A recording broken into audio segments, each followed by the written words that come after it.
crew. It was written. Commissioner. Catch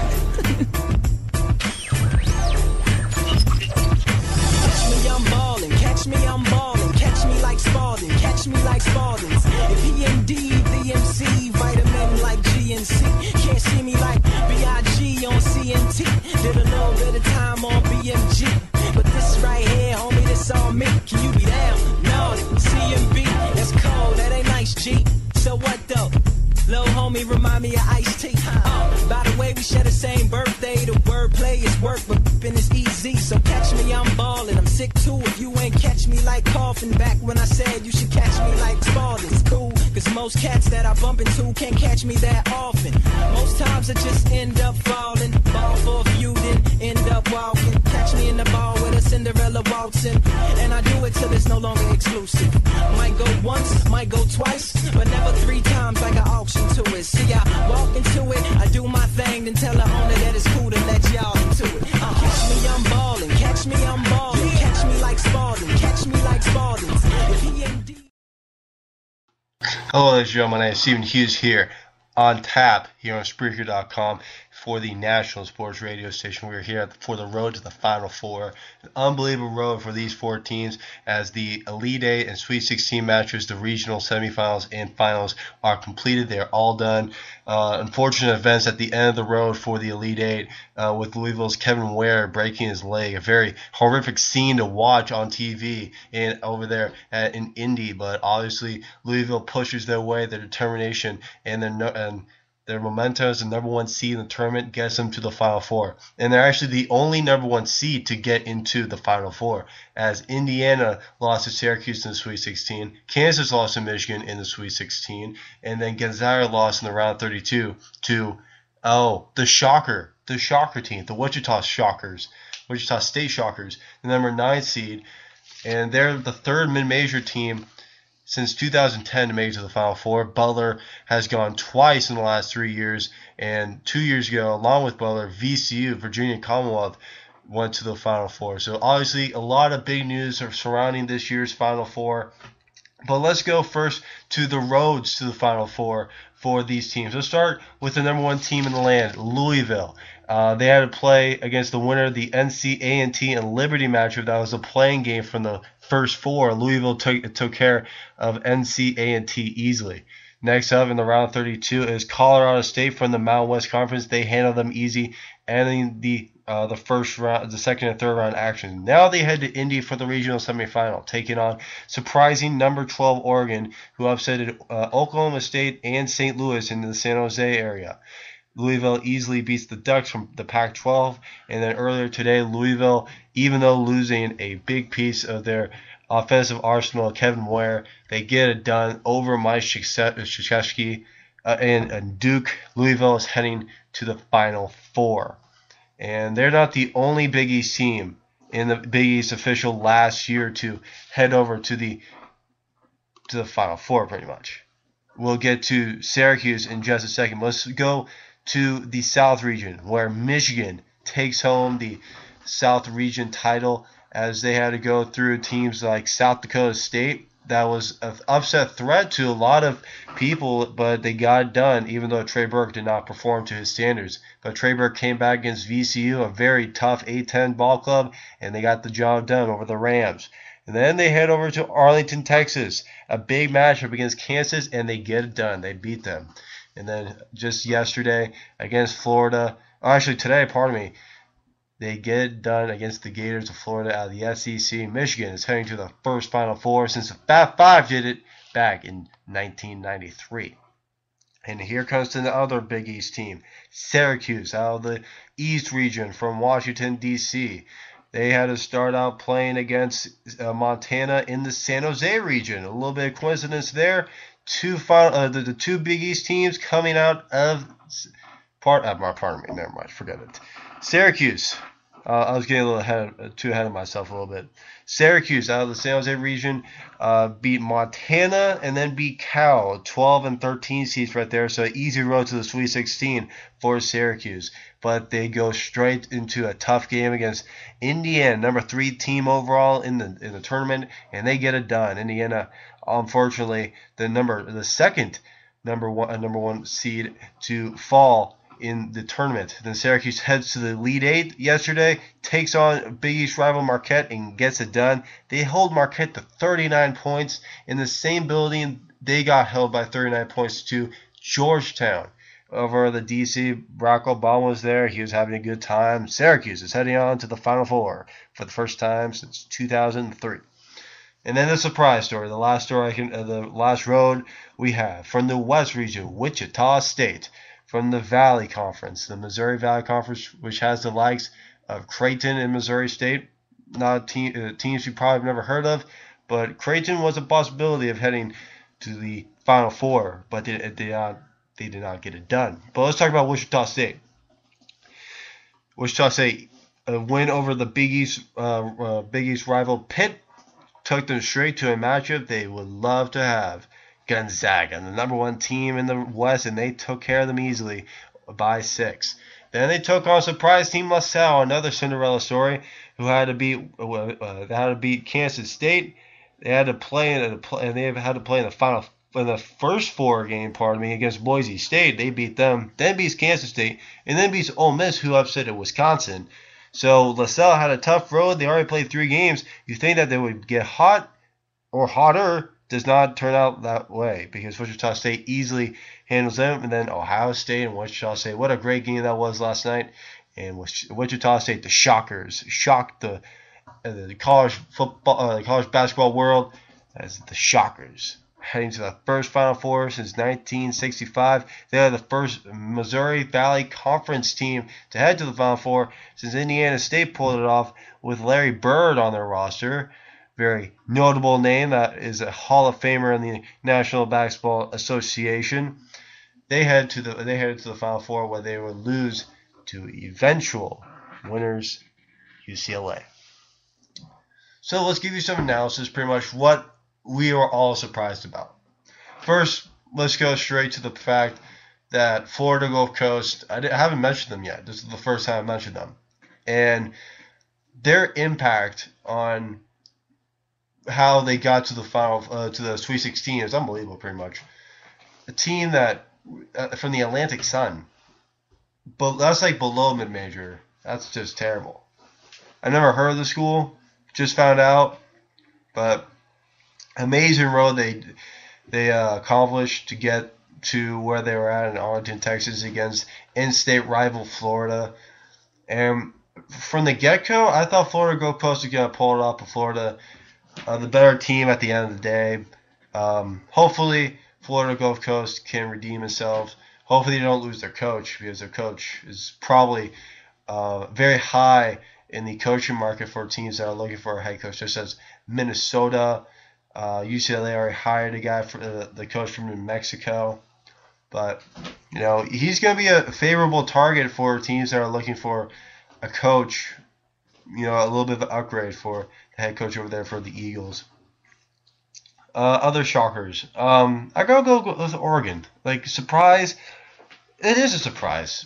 I definitely knew Oregon was going to beat Oklahoma State. I don't know why Oregon really got such a low seed after winning the Pac-12 conference tournament to get 12th, and UCLA, who they beat, got 6th, and that's just saying, or that's just the committee telling Oregon, you're not doing well at all. You didn't have a good season. The only reason why you're here is because of the Pac-12 tournament. So here you go, 12th seed. They're hot. They were unbelievably hot. I don't know why.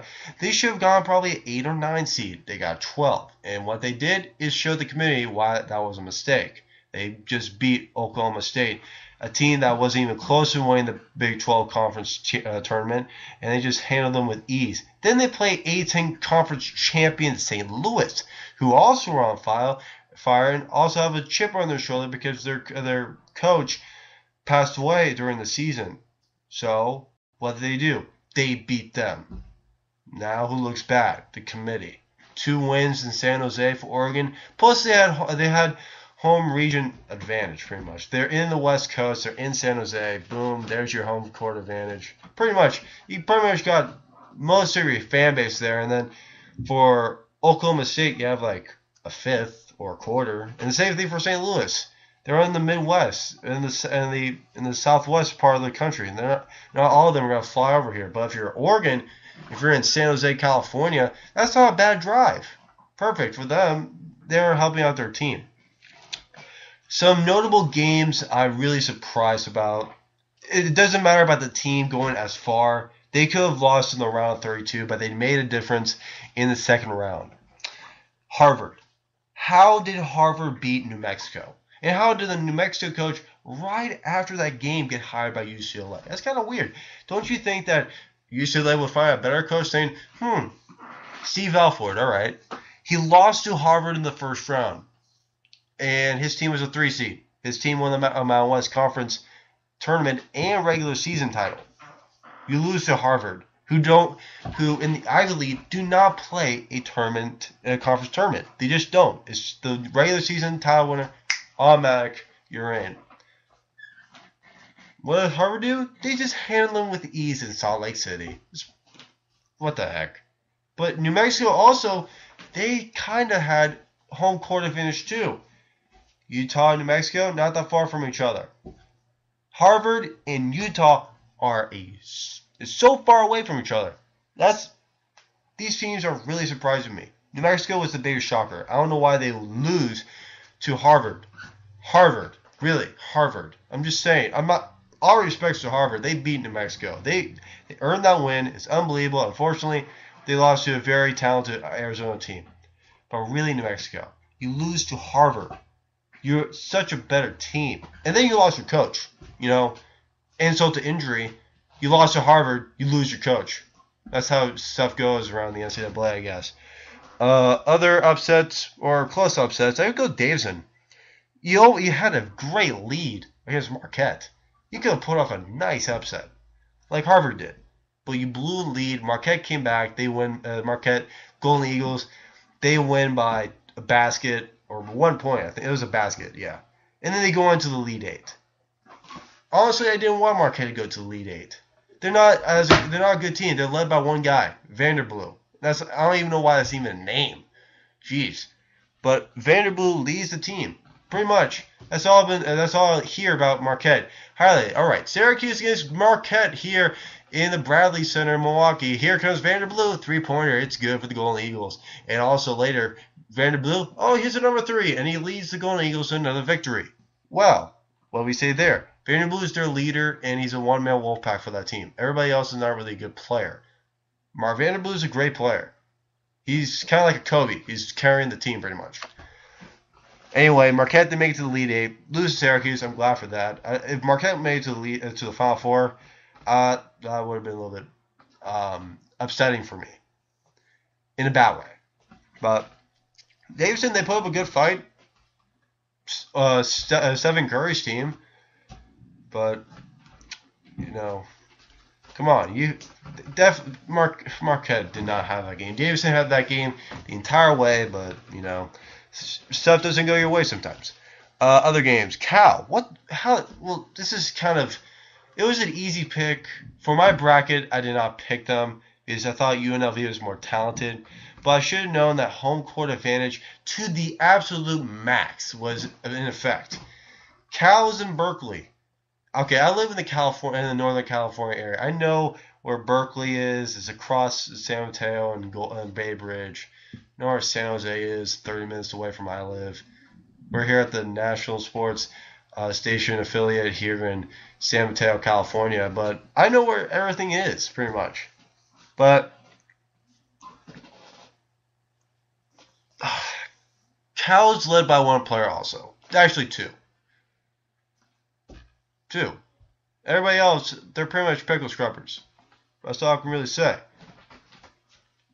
Cal is a good ball club because they're led by a good coach, Mike Montgomery, former NBA coach. But honestly, Cal isn't that talented, or they weren't even that talented to be in the tournament, to be honest. Cal, I think of them as a number 2 in the NIT. They lost in the quarterfinal to Utah in the Pac-12 conference tournament. That's kind of sad, to be honest. Like, you let Kentucky in. Kentucky loses in the quarterfinal of Vanderbilt.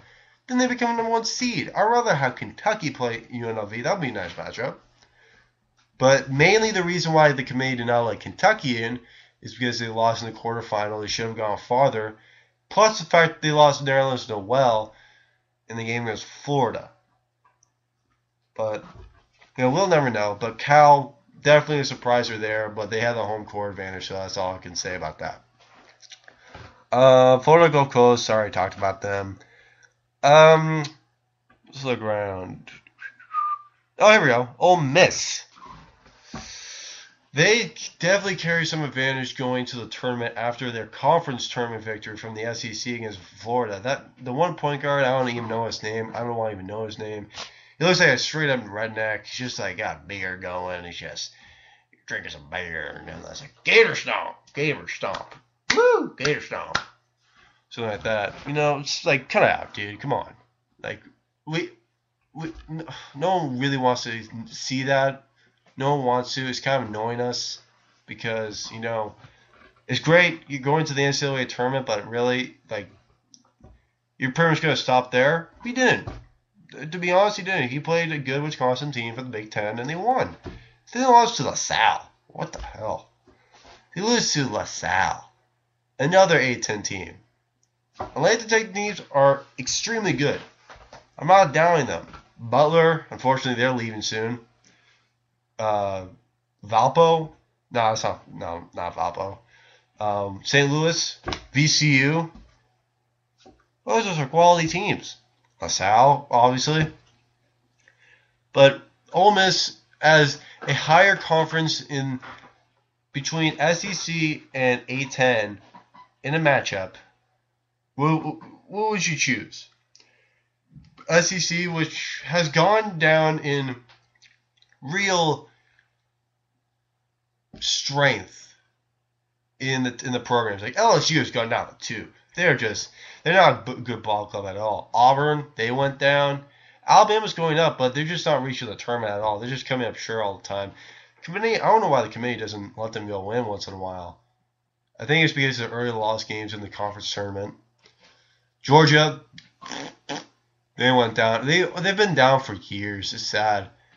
Probably the last 10 years. It's been bad for them. Florida State, they've always been a little bit. That's not even that's the ACC. Pardon me. Tennessee, they've gone extremely down. They were a top 15 team back 3 years ago. Now they're middle end of the SEC West division. But SEC is going down to 2, but A-10, I'd pick the A-10 to be honest. They're going on fire. They're going to lose Butler. They're going to get 2 more teams. I think they're getting Creighton too. That would be nice for them. And that'll be a great addition for the Atlanta 10. Atlanta 10 is going to be really good. It's not going to be a mid-major. It's going to be an upset major because you're going to have some great teams that are going to be upsetting a lot of just... You put Louisville against VCU, and I can guarantee you VCU wins 7 times out of 10. My opinion. But the problem is VCU only has guards. That's why they're the number 1 team in forced turnovers and points off turnovers and something like that. Louisville's all around, just an all around team. Great front court and back court. That's why they're the number 1 team. They just use that and perfect that. That's all I can say right there. But anyways, continue through this road. My Final Four consisted of Michigan State out of the Midwest. Out of the South, I had Kansas. In the East, I had Miami. In the West, I had Gonzaga. Gonzaga was obviously the worst pick. They lose in the round 32. Michigan State, they lose to Duke. I was a little bit surprised about that. Kansas, they lose to Michigan. I was surprised about that too. And then Miami loses to Marquette. Yikes. This is a bad bracket for me this year. But it's just another year. I'll try next year. It was a weird tournament this year. A lot of upsets. A lot of games that didn't go my way. Just looking at like Harvard, like I said, Iowa State over Notre Dame. That's not a big game, but you know, Illinois over Colorado, um, North Carolina over Villanova. Just like the simple games, unfortunately, you lose. I put it up on the chat box, guys. You can text in the number 650-315-6543. You can text that number to ask me any questions about the Final Four or the entire NCAA tournament. You can make predictions on what's going to be happening in the Final Four in the national title game in Atlanta, Georgia. And we also talk about what you think about what's been going on in the championship. How's your bracket looking? You know, what's your surprise team of the tournament? A lot of people are going to say Florida Gulf Coast. That's perfectly fine. And you guys can make your opinion pretty much. You can say Arizona, 6th seed going to the Sweet 16. I consider that because I'm looking at New Mexico possibly. You know, New Mexico could have been a tough challenge for Arizona, but Arizona had to face Harvard because Harvard beat New Mexico. You know, those little things. You guys can text it in. You guys can also chat. You can send a chat message. And, well, I should go commercial break. If you guys have any questions, just put in the chat box. And when we come back, more analysis on this bracket that's almost filled with 64 teams eliminated and 4 still remaining, with 2 days of basketball still remaining. April 6th and April 8th are the 2 days of college basketball you like to watch. You should probably watch. Louisville, Wichita State, Michigan, Syracuse in the national semifinal game in Atlanta, Georgia. We'll come back with the road to the Final Four here on Spreaker.com in affiliation with the National Sports Radio Station. We'll be back in 30. Commissioner!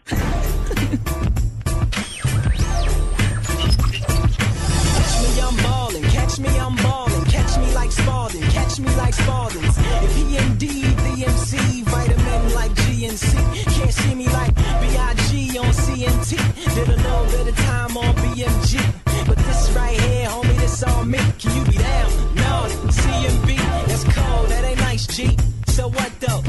Lil' homie remind me of Ice-T. By the way, we share the same birthday. The wordplay is work, but f***ing is easy. So catch me, I'm ballin'. I'm sick too if you ain't catch. What's up, guys? Welcome back to the road to the Final Four. As I said before commercial break, and right now, you guys text me, or you can put in the chat box any questions, predictions, statements, concerns, dreams of your team going to the Final Four. If you're a fan for a team like James Madison or Western Kentucky, you guys can make your statement on why next year might be the year a 16 seed beats a number 1 team. That would be a first ever in NCAA tournament history. But there's already been I think it's 3 or 4 times that number 2 seed has gone down to number 15, and it happened 3 times in the last 2 years.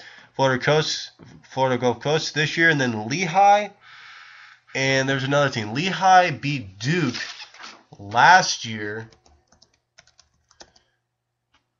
Here we go. I definitely remember Lehigh from, I think it's the Patriot League, beating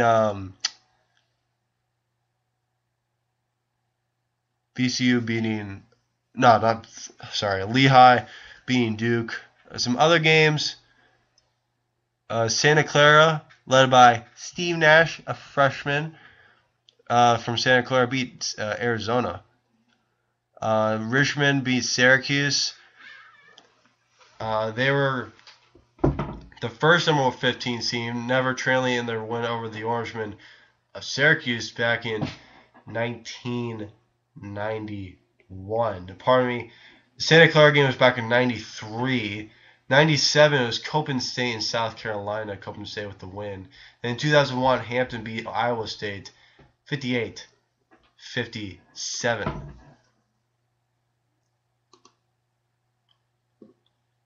But just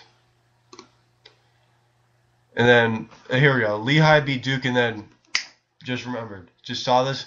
Norfolk State beat Missouri 86-84. That I just remembered. That was perfect. So only 7 teams, only 15 teams, 15 seeded teams have gone to defeat a number 2 seed. And still to this day, a 16 seed has never won an NCAA tournament. There have been 13 number 1 seed versus 16 seed games decided by single digits. 2 most recent occurring in 2013, or this year, when Kansas beat Western Kentucky by 7, and Gonzaga beating Southern by 6. So, pretty recent. I just remember that. Sorry. But, obviously, Norfolk State and Lehigh, teams that you've probably never heard of, including Florida Gulf Coast, Coppin State, Hampton, Santa Clara. That's a pretty notable team that I know because I'm from the Northern California area, and I should know that.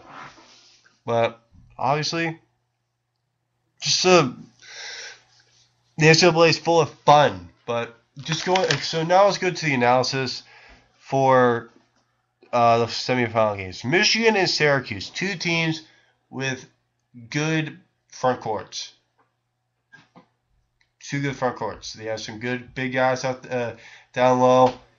They also got great guards. Trey Burke leading the way for the Wolverines. For Syracuse, they're led by Hakeem Christmas. Still surprised he has a name like Christmas. But Michigan's looking hot. As a number 4 seed, they're looking extremely hot. Being number 1, being number 3, beating VCU, that was a little bit of a surprise for me. I thought VCU would handle Michigan with ease, especially if you beat Akron by 40 points. But it didn't really turn out that way for the Rams of VCU, looking to get their second Final Four trip in 3 years. That would be nice. But Michigan, they're a worthy team. They're getting looked at as a comparison to the Fab 4 or the Fab 5 team. Pretty much Chris Webber, led by Chris Webber, I should say. It was a great club. And then the Syracuse team, led by legendary coach Jim Boeheim. Like I told you, Hakeem Christmas. Just a good team overall. They love the pick and roll a ton. I gotta give this game though to Michigan. They are extremely on fire. Syracuse, it was kind of scary watching them play Cal and Montana to start the second and third round for them.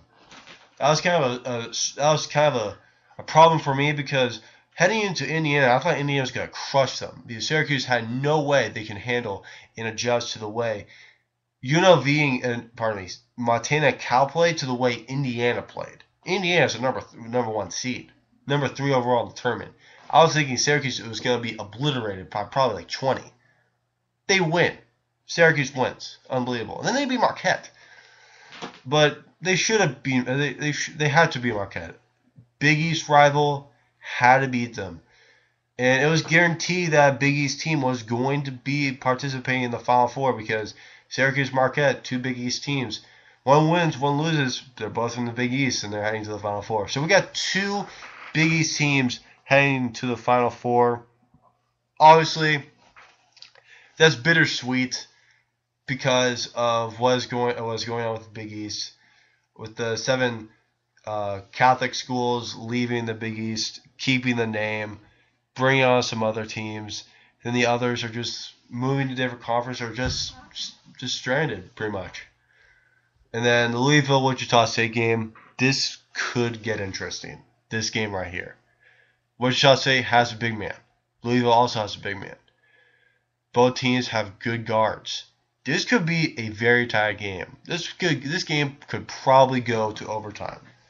With the way both teams play, their formations on offense and defense, and the way they've been playing lately, in the tournament, it's the strength of the schedule for both teams.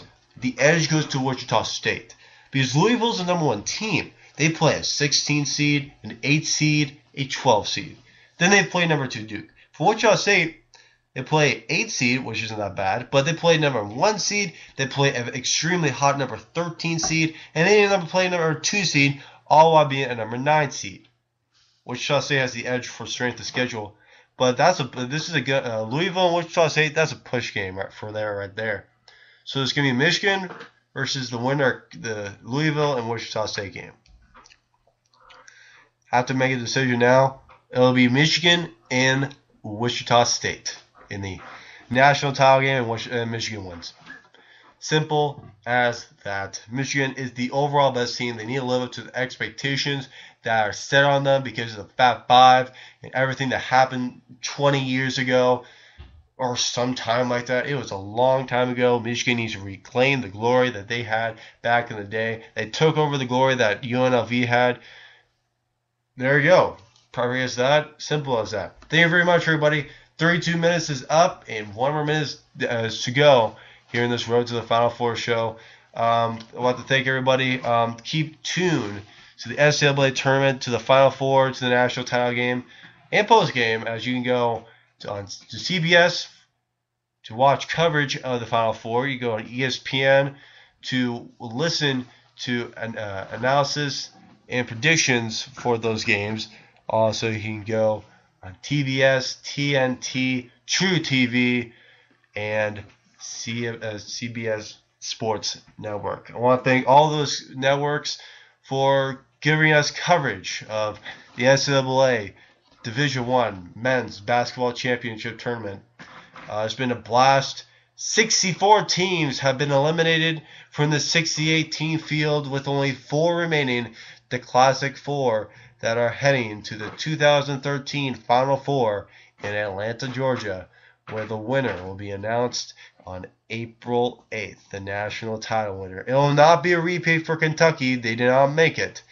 Can Michigan win their first one in 2 decades? Can Syracuse make a huge comeback and bring glory to the end of the Big East? Also, can Louisville bring pride and glory to the end of the Big East?